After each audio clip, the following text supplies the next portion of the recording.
जी बेटा, 3 number user ने दिए हैं।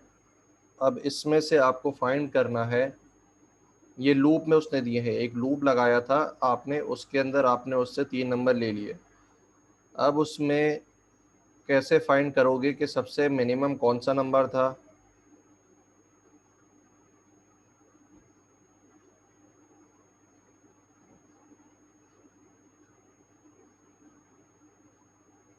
बिल्कुल, लेकिन प्रॉब्लम क्या है? अच्छा, एक काम करो बेटा, अपना जो मैसेज है वो एवरीवन पे रख के मुझे करो। डायरेक्ट डिस्क्रीट मैसेजेस मत डालें।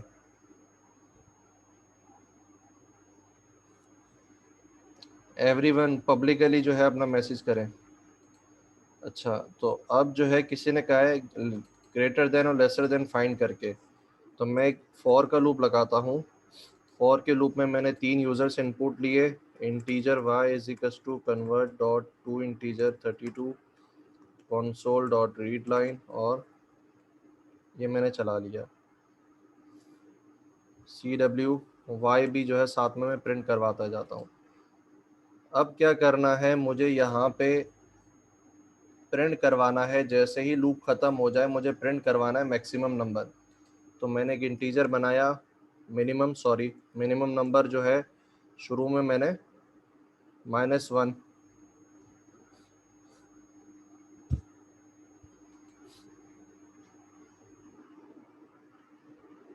उसके बाद सी डब्ल्यू मिनिमम।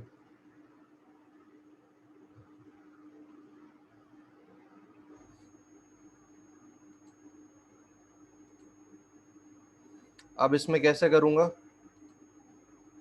जी, कोई बता सकता है?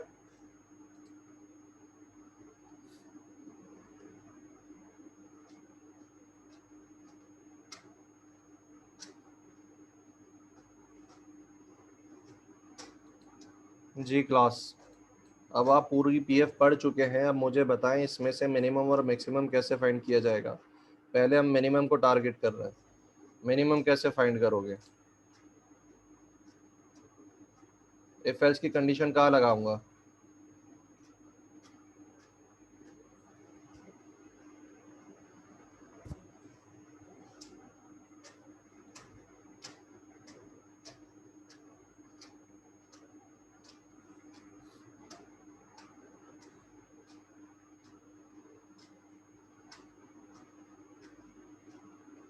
गुड, चलो सही बता रहे हो। यहाँ पे हम जो है एक कंडीशन लगाएंगे कि अगर मेरा y जो है मेरे मिनिमम से छोटा हो, तो मैं क्या करूँगा?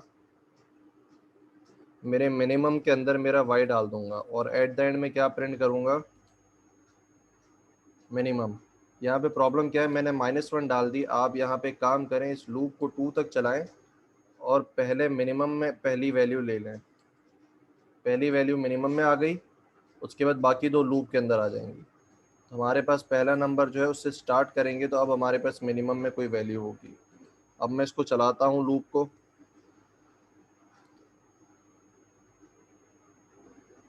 तो मेरे पास जो है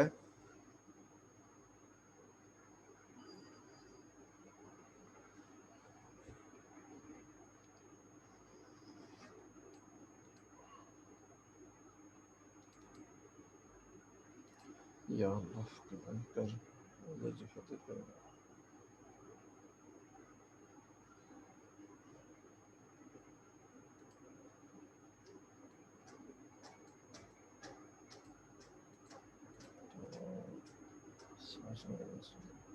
पहला नंबर हमने इसको क्या दिया था? 2, देन 9, देन 4।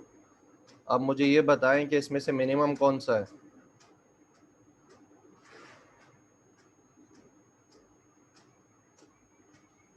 तो जैसे ही मैं इंटर प्रेस करूंगा, लास्ट में मुझे क्या कर देगा?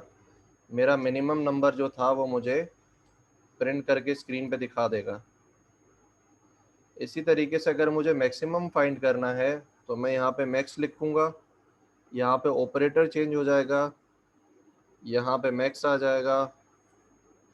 इसी तरीके से मैक्स यहाँ पे आएगा, मैक्स यहाँ पे आएगा। अब जब इसको चलाएंगे तो आपके पास क्या होगा? जो मैक्सिमम नंबर होगा वो आएगा। तो अब इसमें मैक्सिमम नंबर कौन सा है?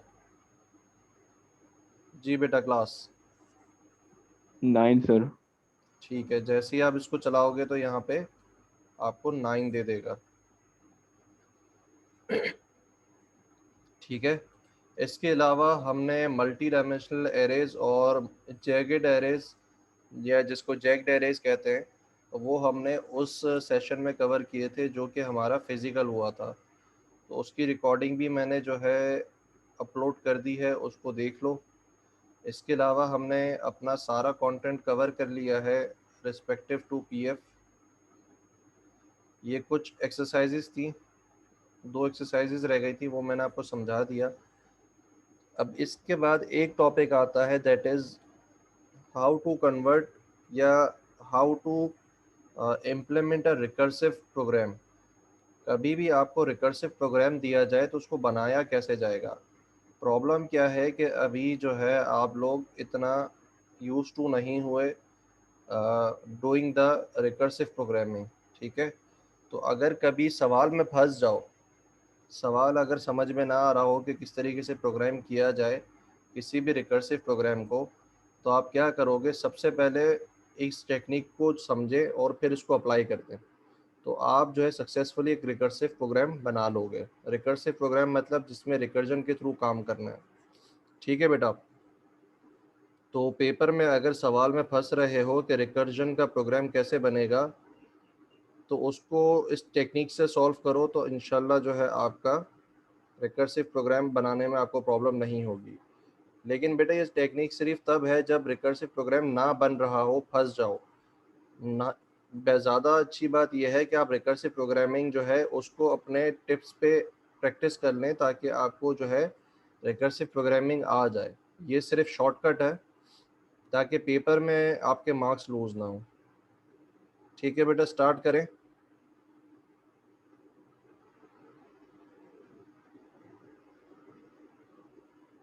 अच्छा, टेक्निक ये है कि सबसे पहले आप ये फाइंड करें कि आपका गोल क्या है। अब हमारा गोल जो है, हमें एक ऐसा रिकर्सिव प्रोग्राम बनाना है जहाँ पे रिकर्जन इस्तेमाल हुई हुई हो, और वो क्या करती हो, जो भी मैं उसको नंबर दूँ उसका टेबल प्रिंट करती हो अप टिल 10। ठीक है। तो सबसे आसान तरीका क्या है, इसको आप बनाओ फॉर के लूप से। फॉर का एक लूप लगाओ, इसी प्रोग्राम को आप पहले बनाएंगे लूप के थ्रू। तो मैंने कहा 10 तक चलेगा, और जो भी इसको नंबर दूंगा, इंटीजर n 2, जो भी इसको नंबर दूंगा वो उसको क्या करेगा,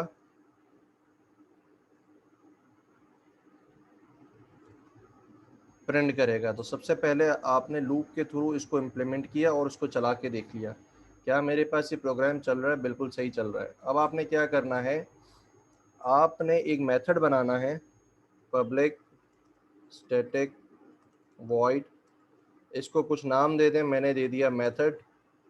अब क्या होगा, इस पूरे प्रोग्राम में जो कि आपने बनाया था, इसमें जितने भी वेरिएबल्स हैं, कितने वेरिएबल्स हैं, पहला n है, दूसरा i है, 2 वेरिएबल्स हैं, इनको आप पैरामीटर में ले लोगे। ठीक है बेटा। उसके बाद क्या करोगे, पहली चीज़ हो गई। दूसरी चीज़ क्या करोगे, सबसे पहले इसके अंदर जो कंडीशन है वो अप्लाई कर दोगे। कंडीशन क्या है, आई लेस देन 10 हो तभी ये प्रोग्राम चले, नहीं तो क्या करेगा, ये ब्लॉक कर देगा। तो इफ़ मेरे पास आई लेस देन अगर 10 हो तभी मुझे ये काम करना है, नहीं तो नहीं करना। अब इसको लूप में कैसे करोगे, आखिर में सिंपल ये कॉल कर दोगे। डन।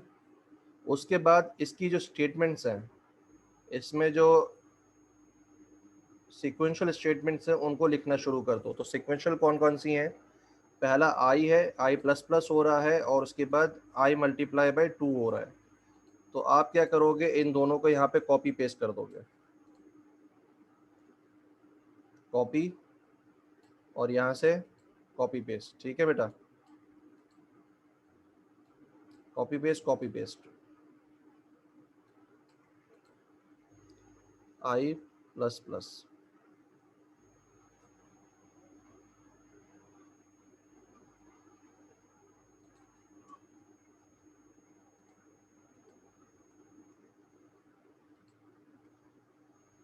डन। अब इस प्रोग्राम को मैं क्या करूँगा, कमेंट करूँगा लूप वाले को और रिकर्जन वाले को चलाऊँगा।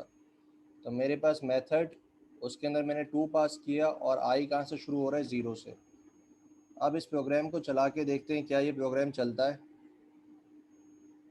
जी बेटा, एग्जैक्टली आपका क्या करा, उसने वही काम किया जो आपका लूप वाला प्रोग्राम कर रहा था, लेकिन अब ये सक्सेसफुली क्या हो गया, रिकर्सिव प्रोग्राम बन गया। टेक्निक समझ में आ गई। सबसे पहले क्या करना है, पैरामीटर्स को यहाँ पे लिखना है। जितने भी वेरिएबल्स हैं, जितनी भी वेरिएबल इस्तेमाल हो रहे हैं उन सबको पैरामीटर्स में लिखना है। उसके बाद कंडीशन लगानी है जो कि लूप के साथ है, और अंदर जो भी रिस्पेक्टिव कंडीशन होगी। उसके बाद जितनी भी सीक्वेंशियल स्टेटमेंट्स हैं उनको यहाँ पे डाल दें। आखिर में इफ़ की कंडीशन में इस मेथड को सिर्फ कॉल कर दो दोबारा। टेक्निक समझ में आ गई बेटा सबको?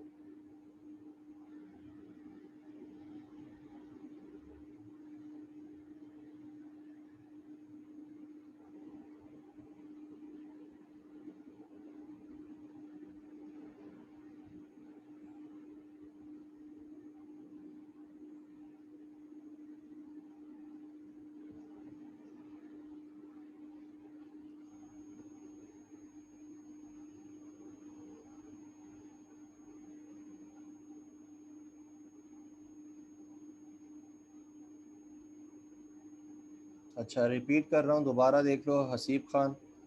करना क्या है, सबसे पहले अपने प्रोग्राम को,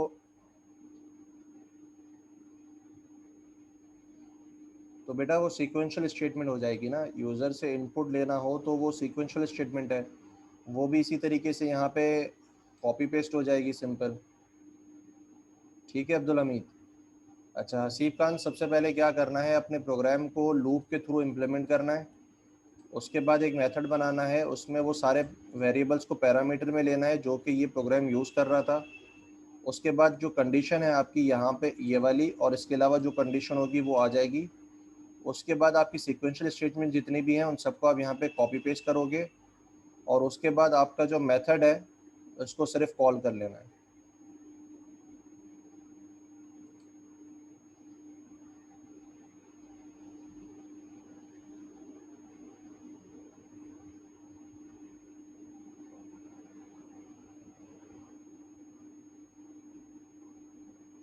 ठीक है बेटा।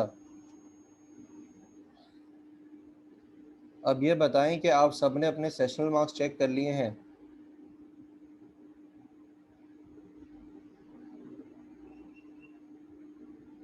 उसमें कोई प्रॉब्लम तो नहीं है बेटा? मैं आईडी आज लॉक कर दूंगा, उसके बाद मार्क्स जो है फिर रेक्टिफाई नहीं होंगे।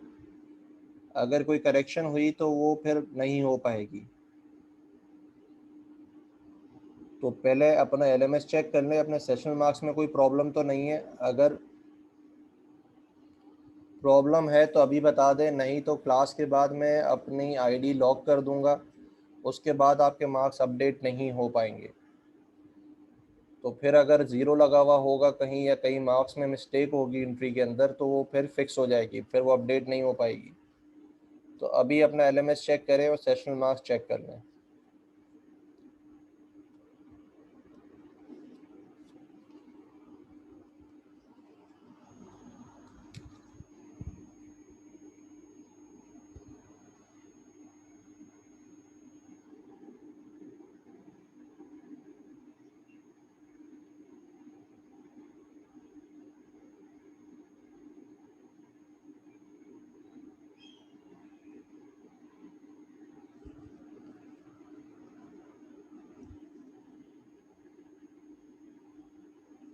फवाद एक मिनट रुको, तुम प्रोजेक्ट करते हैं बेटा, रुको। अच्छा मुझे ये बताएं कि पीएफ से रिलेटेड कोई सवाल है बेटा? कोई टॉपिक जो समझ में ना आया हो, या किसी टॉपिक में कोई सवाल हो तो मुझसे अभी पूछ लें। इसके बाद ये हमारी लास्ट क्लास है, इसके बाद आपका जो है फाइनल पेपर होगा जो कि 40 मार्क्स का होगा। This is your last class.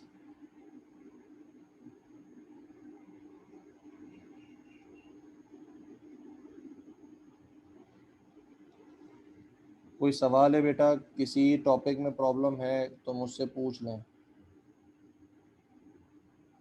Ehsan Iqbal, क्या रिपीट कर दूं?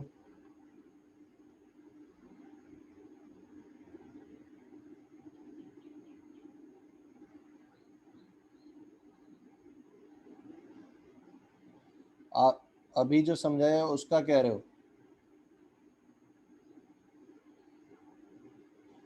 अच्छा, करना ये है बेटा, सबसे पहले जो है अपने प्रोग्राम को लूप के थ्रू इम्प्लीमेंट करो। उसके बाद जितने भी वेरिएबल्स वो इस्तेमाल कर रहा है उसको पैरामीटर्स में डालो, जो कंडीशंस हैं उनको लिखो, और फिर जितनी भी सीक्वेंशियल स्टेटमेंट्स हैं उनको जो है यहाँ पे कॉपी पेस्ट कर लो, और उसके बाद जो है अपना मेथड को यहाँ पे कॉल कर लो अंदर। That's it. से किसी एरे में एक साथ इंटीजर और स्ट्रिंग वैल्यू कैसे स्टोर करते हैं? अब्दुल हमीद, वहाँ पे फिर आपको जो है हेट्रोजीनियस एरे यूज़ करना पड़ेगा। ठीक है, हेट्रोजीनियस एरे में सिर्फ इतना होता है कि वहाँ पे जो आपके पास डेटा टाइप होती है वो ऑब्जेक्ट हो जाती है, उसकी डेटा टाइप इंटीजर या स्ट्रिंग नहीं रहती, उसकी डेटा टाइप ऑब्जेक्ट हो जाती है।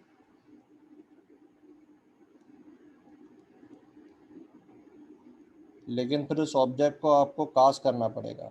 जी एहसन इकबाल।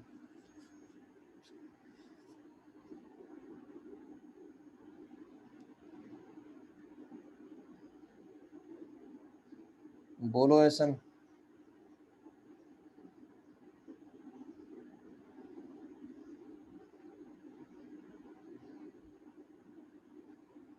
अच्छा, एरे कवर करते हैं, रुको।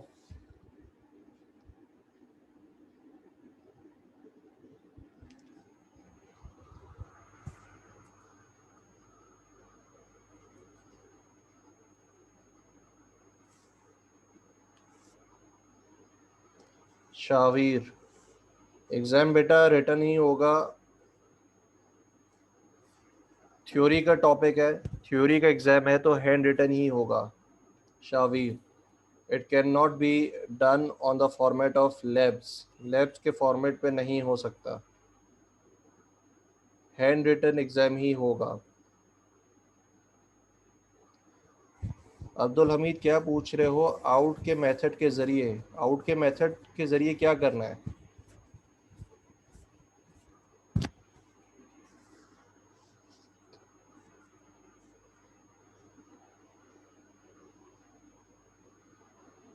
अब्दुल हमीद, आउट के मेथड के ज़रिए क्या करना है? सर इस बार पेपर 3 आवर्स के हिसाब से बनाए। हाँ जी बिल्कुल, पेपर 3 घंटे का बनाए।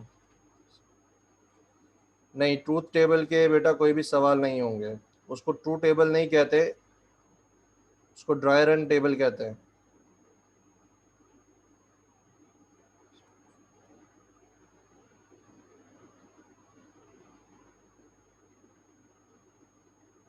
कौन सी फाइल बनाने को कह रहे हो आदम हुसैन?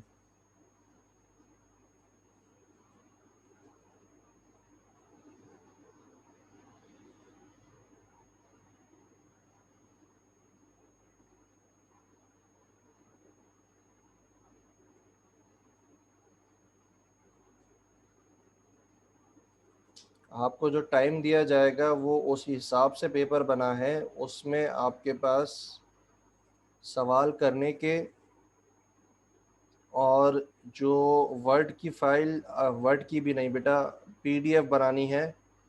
पीडीएफ के अलावा किसी ने कोई फॉर्मेट सबमिट करवाया वो कैंसिल हो जाएगा। तो पीडीएफ की फ़ाइल बनाने में जितना टाइम लगेगा पेपर उसी हिसाब से बनाया गया है। तो अगर आप स्लो चल रहे हो या आपका पेपर कंप्लीट नहीं होता, इसका मतलब आप स्लो चल रहे हो। ठीक है, हेट्रोजीनियस एरे में बेटा अब्दुल हमीद उसमें भी मत पढ़ो, अभी जो है हम डिस्कशन कर रहे हैं फॉर रिलेटेड टू पीएफ।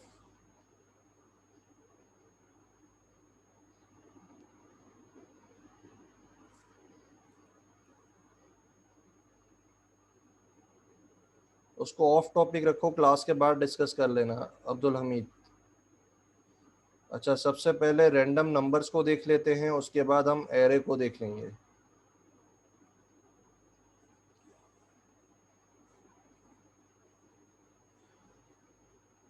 अच्छा तो बेटा रैंडम नंबर जनरेट करने का तरीका क्या है, आप सबसे पहले एक वेरिएबल बनाओगे, ऑब्जेक्ट जिसको कहते हैं रैंडम का। उसके बाद आप एक इंटीजर बनाओगे जिसमें क्या होगा, आर डॉट नेक्स्ट जब भी कॉल करोगे वो इस नंबर से स्टार्ट करेगा और इस रेंज तक जाएगा और उस नंबर को आर में स्टोर कर देगा और फिर वो वैल्यू वाई के अंदर सेव हो जाएगी। अब आप क्या करोगे, जैसे ही इसको चलाओगे तो आपके पास रैंडम नंबर एक जनरेट हो जाएगा। सिंपल है।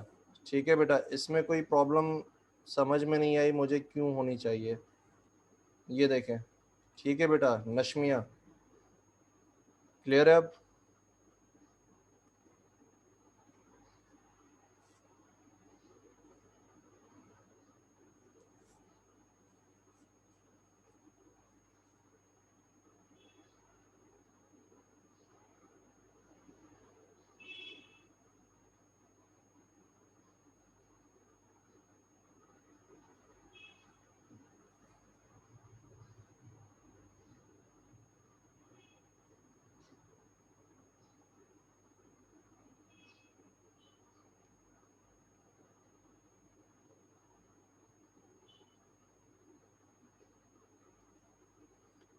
अच्छा, इसके अलावा एरेज जो हैं, एरेज के अंदर सबसे पहले सिंगल डायमेंशन एरे आ जाएगा। इसमें आप लेंथ बताते हो।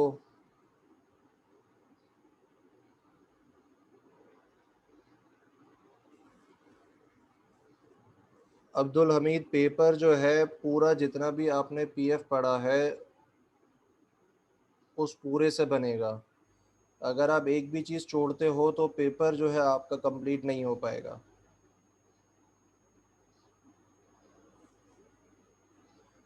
बेटा स्टैटिक और वॉइड जो है आपके अगले कोर्स का पार्ट है, दैट इज ऊप। स्टैटिक जो है वो आपके ऊप का पार्ट है, वॉइड अभी मैं बता देता हूँ। वॉइड का मतलब नो रिटर्न, कोई वैल्यू रिटर्न नहीं करनी, सिंपल। अच्छा, अब जो है एरे की आप लेंथ डिफाइन करोगे, उसके बाद सिंगल डायमेंशन एरे है तो आप इंडेक्सेस भी जो है एक ही दोगे। तो इस तरीके से इसको एक्सेस कर लिया जाएगा। नहीं, ड्राई रन नहीं आएगा बेटा रोमान। ड्राई रन इस बार इंक्लूडेड नहीं है, फ्लो चार्ट इंक्लूडेड नहीं है, एल्गोरिथम और सूडो कोड इंक्लूडेड नहीं है। इसके अलावा सारा कुछ इंक्लूडेड है। अब अगर इसको टू डायमेंशनल बनाना है तो मैं यहाँ पे यूं करूँगा। अब इसमें दो आपके पास जो है डायमेंशंस हो गए, तो जब दो डायमेंशंस हैं तो आपको दो लूप भी लगाने पड़ेंगे। दो लूप लगाने की वजह से अब जो है आपको लेंथ दो देनी पड़ेंगी। तो अब कैसे होगा, गेट लेंथ आप इस्तेमाल करोगे, इंडेक्स पहला पहला वाला, दूसरे में इंडेक्स, दूसरे में जो है इंडेक्स आप कौन सा दोगे, दूसरा वाला।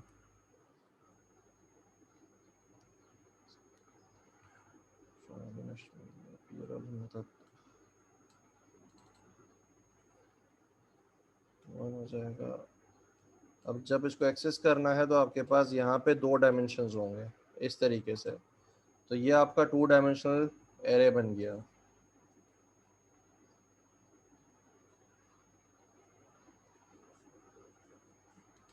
क्लियर है बेटा?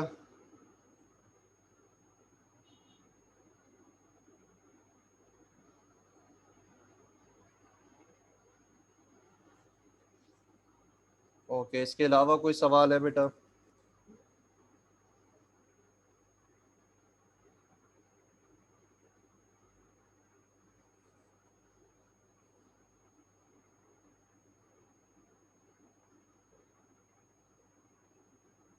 एरे के लिमिट का क्या पूछ रहे हो?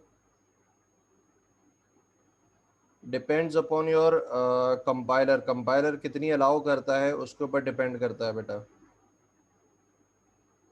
एक कंपाइलर कितनी अलाउ करता है, एक आपकी रैम कितनी है, दोनों के ऊपर डिपेंड करता है। तो कोई फिक्स साइज बता नहीं सकते। आप सी शार्प की डॉक्यूमेंटेशन देख लें एमएसडीएन के ऊपर, मे बी वहाँ पे आपको मिल जाए।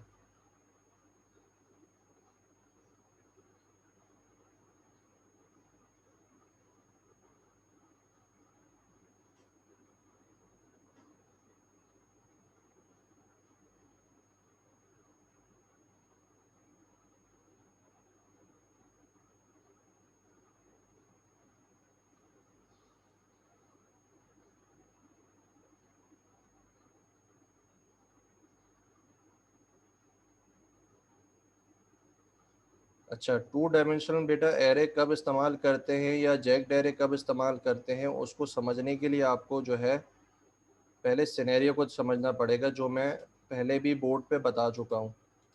तो सबसे पहले सिनेरियो हमारा क्या है,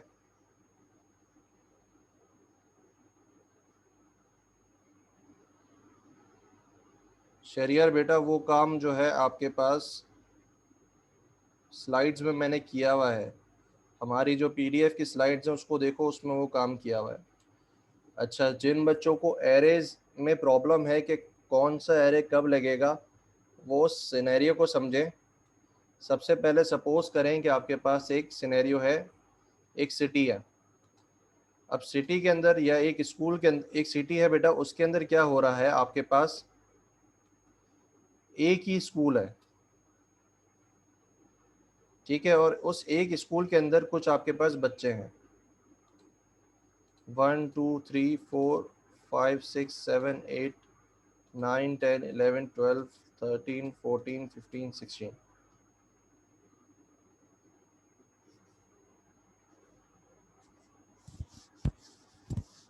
ठीक है बेटा, अब यहाँ पे क्या करना है, आपको जो डेटा सेव करवाना है, अगर वो हर बच्चे का सिंगल डेटा है, मतलब हर बच्चे के सिर्फ अगर नाम स्टोर करना है,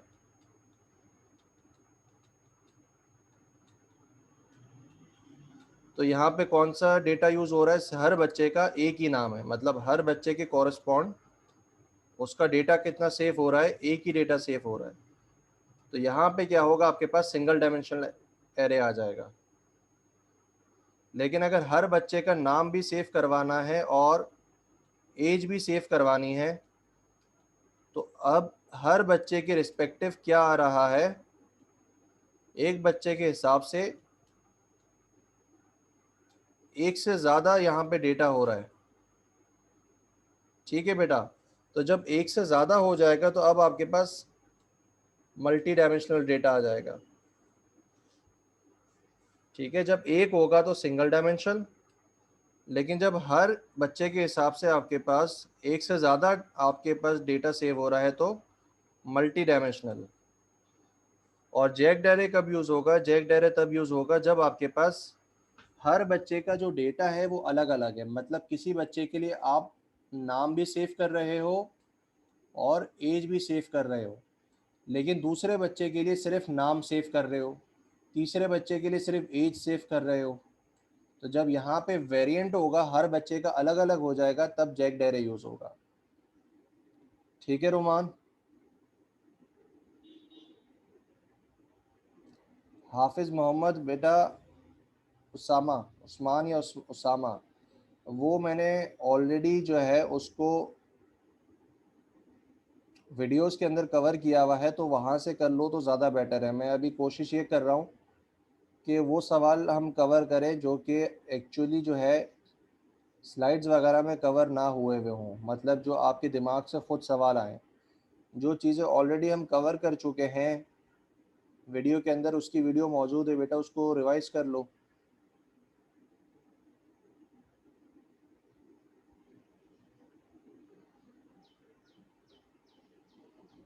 जी, इसके अलावा बेटा कोई सवाल?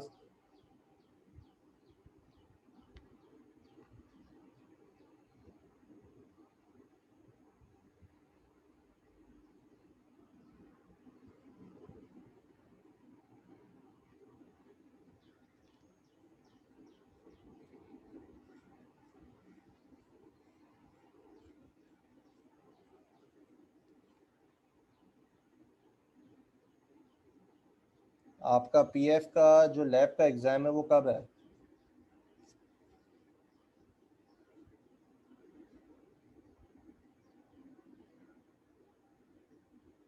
हो गया, ठीक है।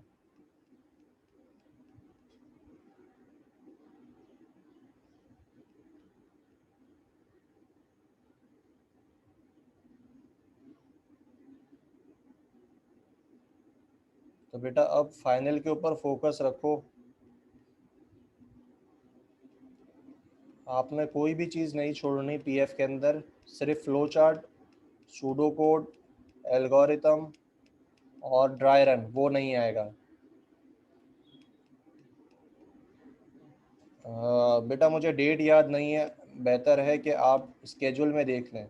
अब्दुल हमीद, मुझे डेट याद नहीं है, बेहतर होगा कि आप स्केड्यूल में देख लें। अच्छा, अब बेटा वो बच्चे क्लास में रहें जिनको प्रोजेक्ट दिखाना है, जिनका प्रोजेक्ट बाकी रह गया था। बाकी सारे स्टूडेंट्स, अगर कोई सवाल नहीं है तो जा सकते हैं।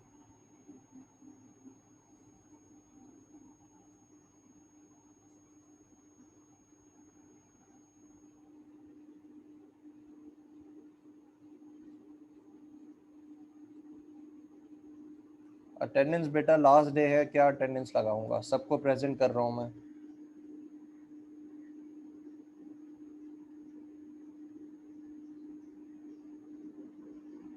अगर कोई सवाल नहीं है बेटा, आप लोग जा सकते हो। सिर्फ वो स्टूडेंट्स क्लास में रहें जिनको प्रोजेक्ट दिखाना है।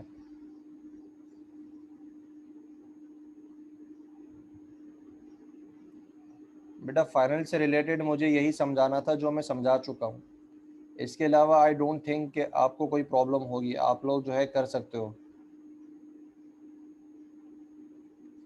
इसके अलावा हम फाइनल के लिए बाकी सारी एक्सरसाइजेस कर चुके हैं स्लाइड्स के अंदर।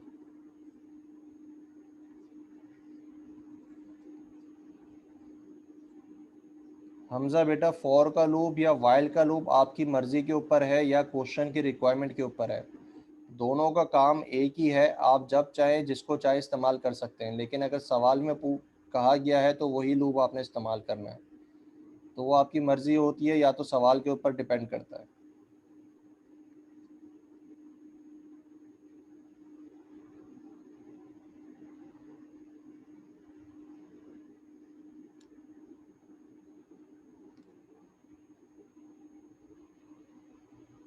अच्छा, प्रोजेक्ट के लिए बेटा इतने सारे बच्चे रह गए। अच्छा, तुम लोग जो है एक काम करो बेटा, प्रोजेक्ट अपना ओपन करो।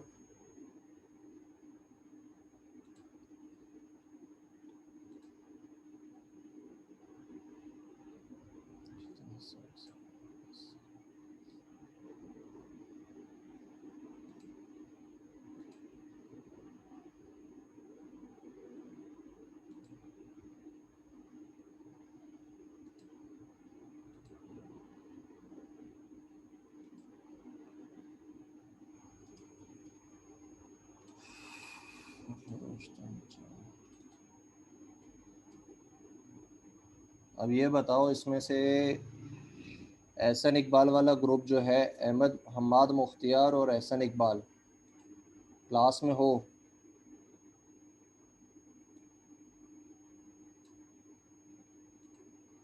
हम्माद मुख्तियार और एहसन इकबाल, मोहम्मद अब्दुल्ला, मोहिद अब्दुल रहमान, अब्दुल हनान, फौजुल आबाद, मोहम्मद वसीम, उज़ैफ़ा, ग़ुलाम कादिर, मोहम्मद फ़वाद क्लास में हो?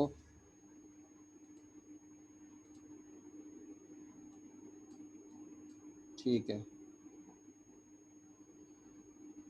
स्क्रीन शेयर करो बेटा। प्रोजेक्ट क्या है तुम्हारा? रेंटल सिस्टम पे। कार रेंटल सिस्टम है। जी सर। ठीक है, चलाओ। Okay sir.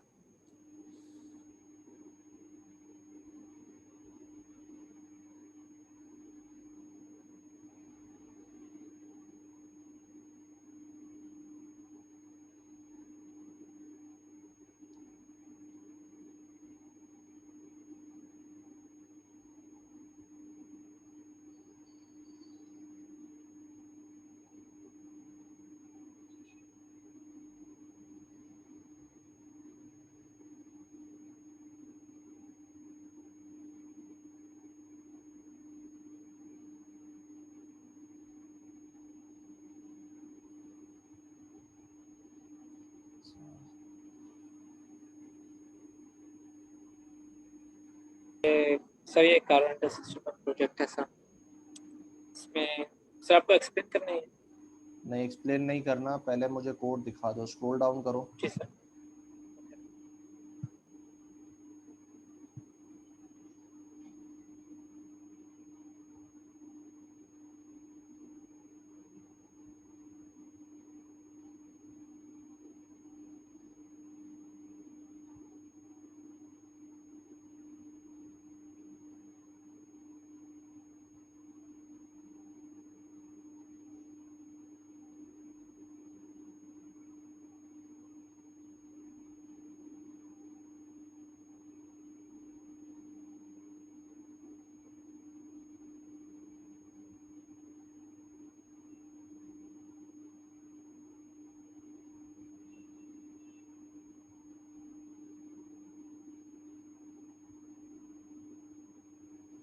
सर इसको चला के चलाओ इसको, ऊपर करो और चला दो। सर स्क्रीन शेयर हो गया। ये हो रही है। तो ये मैं पासवर्ड लिखूँ पहले पहले रॉन्ग पासवर्ड लिखूँ। फॉर एग्जाम्पल मैंने रॉन्ग पासवर्ड लिख दिया तो ये आपको पासवर्ड इनकरेक्ट दे रहा है, तो मैं इसको दोबारा किया करेक्ट पासवर्ड इसको। सर यहाँ पे 3 मेन्यूज आ रहे हैं, आपको कस्टमर के रिकॉर्ड्स ऐड करें या तो फिर इसको देख सकते हैं आप, मतलब पहले व्यू सर्च कर सकते करवाओ, व्यू कस्टमर रिकॉर्ड हैं। करो। कस्टमर रिकॉर्ड कर ऐड टू कस्टमर में। सर ये कार के ब्रांड पे सेलेक्ट कर सकते हैं हम लोग, इसकी डिटेल्स आ गई कार की। इसके बाद ये बता रहा है कि आप चाहते हैं कि कार रेंट पे लेना, तो हम लोग इसको यस करें। कार का नंबर देना, इसके बाद कितने दिन के लिए आपको रेंट पे चाहिए कार, 3 डेज के। इसके बाद एडवांस अकाउंट, ये सारी इंफॉर्मेशन दे रहा है। अगर हम लोग इसको यस करते हैं तो